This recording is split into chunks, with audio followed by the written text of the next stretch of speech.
আমার পিছনে আপনারা যে জায়গাটি দেখতে পাচ্ছেন এটি একটি হাসপাতাল, যেখানে মানুষ যাচ্ছে জীবন বাঁচানোর জন্য, মানুষ যাচ্ছে চিকিৎসা নেওয়ার জন্য। তবে এটা দেখলে কখনো আপনাদের কাছে মনেই হবে না এটি একটি হাসপাতালের দৃশ্য। এখানে মানুষ শুয়ে আছে এবং তাদের থেকে দুর্গন্ধ আসছে। একজন সুস্থ মানুষ যদি ভুলক্রমে এই হসপিটালে ঢুকে পড়ে তাহলে তিনি নিজেও অসুস্থ হয়ে যাবে। এটি হচ্ছে সিলেট এএমজি ওসমানী মেডিকেল, যেখানে রোগীরা যাচ্ছে চিকিৎসা নিতে, তবে চিকিৎসা তো পাচ্ছেই না, বরঞ্চ তাদের মৃত্যু নিশ্চিত হচ্ছে।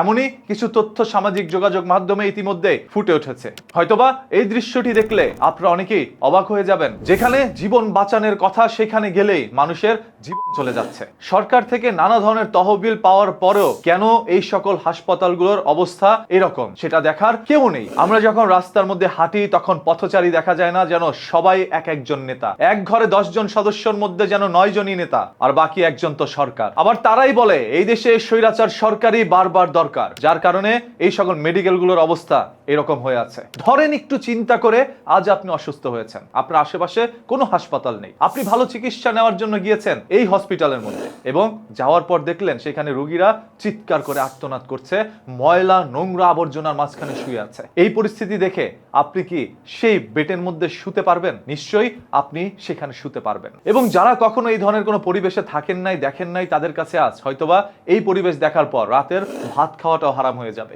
আপনারা ভাত খেতে পর্যন্ত পারবেন না। ভিডিও দেখলেই মনে হবে আপনাদের সামনে দুর্গন্ধ আসছে। সিলেট এএমজি হসপিটালের মধ্যে এইভাবে একের পর এক রোগী শুয়ে আছে ফ্লোরে, এবং দেওয়া হয়েছে তাদেরকে একটি নষ্ট বেড। ওই বেড থেকে নানা ধরনের পোকামাকড় বের হচ্ছে, যেগুলো সেই রোগীর শরীরের মধ্যে ঢুকে তাদেরকে আরো মারাত্মকভাবে অসুস্থ করে তুলছে।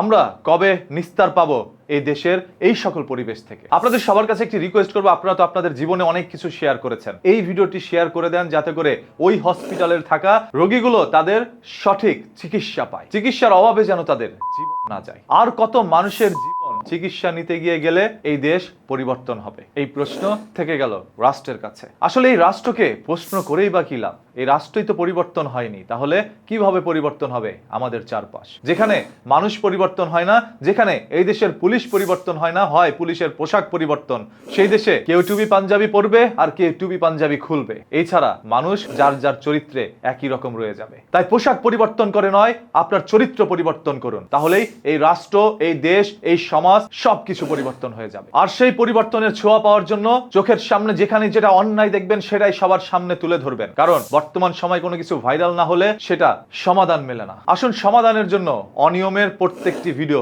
সোশ্যাল মিডিয়ায় তুলে ধরি আর শেয়ারের মাধ্যমে সেটা ভাইরাল করে দিই।